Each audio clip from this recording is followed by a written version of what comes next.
Okay, so I want to look at Kanye West's latest social media meltdown. But more so than anything else, I want to focus on some of the disingenuous responses to said meltdown.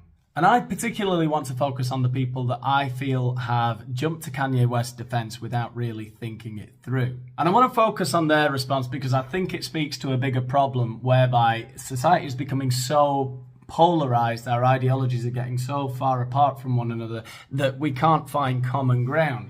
And what tends to happen, what seems to be happening, is that when someone we perceive to be our political ally is being attacked by those that we perceive to be our political opponents, we seem to feel the need to defend everything that that ally does or says. In this case, we've got Kanye West, who's been banned on Twitter and Instagram, and so he's an enemy of big tech. He's going against the machine, you know. So the right, who are seen as, or see themselves as the counterculture now, which to a degree I agree with, they immediately adopt Kanye West as their ally. And even when he tweets something like this, when I wake up, I'm going to DEFCON 3 on J, people. You guys have toyed with me and tried to blackball anyone who ever opposes your agenda. So even when Kanye West is going off on a mad rant on Twitter in the middle of the night about a particular ethnic group, people are coming to his defense because they perceive him as their ally.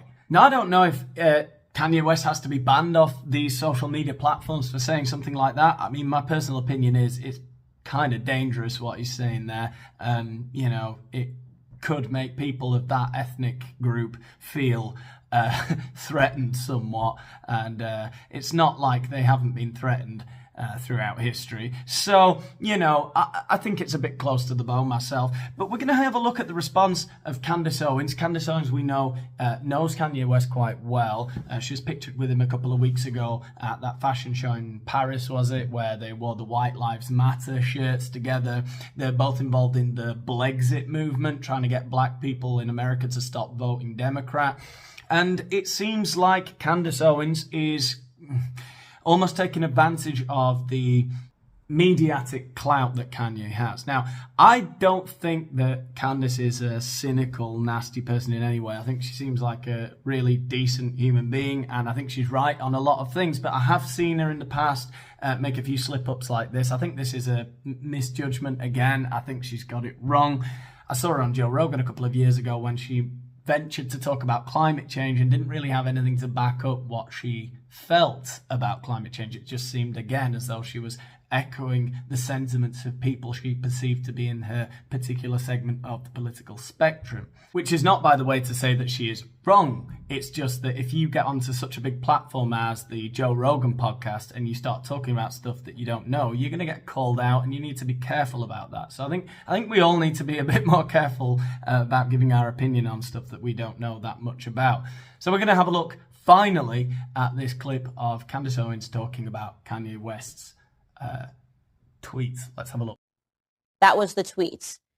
And people subsequently demanded that the tweet be taken down for anti-Semitism. Now, if you are an honest person, you did not think this tweet was anti-Semitic. You did not think that he wrote this tweet because he hates or wants to genocide Jewish people. Yeah, but that's also a very dishonest analysis, isn't it, Candace? Because not everyone who wanted the tweet to be taken down believed that Kanye wanted to commit genocide. Nor did I think anyone is saying that Kanye wants to commit genocide. It's just that when someone with 34 million followers on Twitter casually tweets before going to bed, oh, tomorrow I'm going to war with this ethnic group, and then accuses that ethnic group of having an agenda which blackballs people, suggesting that that ethnic group are behind cancel culture and the culture wars, implying that a particular group of people are responsible for the social conflict and discord that we're experiencing at the moment. That's dangerous rhetoric, and you know it is. It's a stupid thing to say. This does not represent the beginning of the Holocaust. That's if you're an honest person, you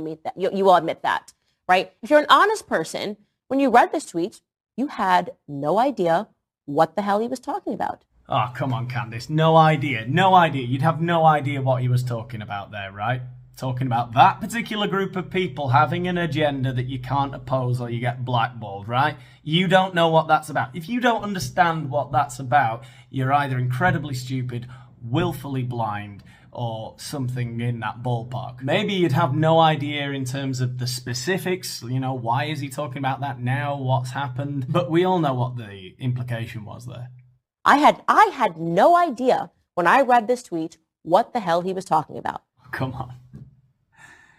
Nah, maybe your response was, why? Why, God? Why is he saying that? Because I'm going to have to come out and defend him now. You're wrong, you don't. You can defend a person, right, without defending absolutely everything that they do and say, right? It's, you know what he was saying there. This tweet inspired questions, not answers. First and foremost, what is DEFCON 3?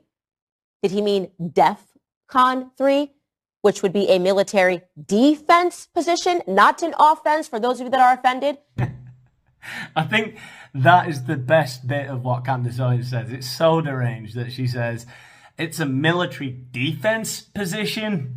Okay, if you want to get into the semantics of what he said, let's take a look at the DEFCON levels. Let's see what DEFCON 3 is. So DEFCON 3, as you can see in the table here, is a situation in which the military describe themselves as being 15 minutes away from mobilization, and force readiness increased above normal levels. So he was just threatening to be ready to arm nuclear warheads against that particular ethnic group. 15 minutes away from mobilization. He's not going to just drop the bomb. Let's not get into the semantics. We all know what he was saying. We all understand he's not talking about committing genocide, but we should all hopefully be able to see he is being somewhat belligerent towards a particular ethnic group.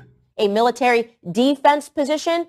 Is he tweeting this because he's reading the Newsweek headline calling him an anti-Semitic? Is he angry because he can't believe that he's not free to talk about people in his life who happen to be Jewish? Okay, so I think I see where Candace is coming from a little bit with her defense here, and she might have a point in that we don't know the specifics. We don't know why he wrote what he wrote, okay? But obviously, we don't have the specifics. We're not best mates with Kanye West, and we don't live in his head. We don't know why he's saying that stuff.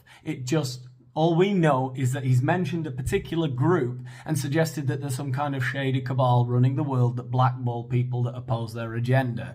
And that is a trope that has been associated with that particular group of people for many, many years, millennia, in fact. And so when you say something like that, it kind of reminds us of all the other stuff that happened with that particular group of people. So maybe we are ignorant to a specific inside joke or something that Kanye West cannot relate to us through his telepathy that he doesn't have. But that's still no excuse. He has to understand how it looks. Right? Without being accused of anti-Semitism? Is he saying, I'm not going to shut up and I'm going to keep tweeting and I'm going to keep calling these people out, referring to his friends that he feels slighted by? Is he talking about Jared Kushner and Josh Kushner?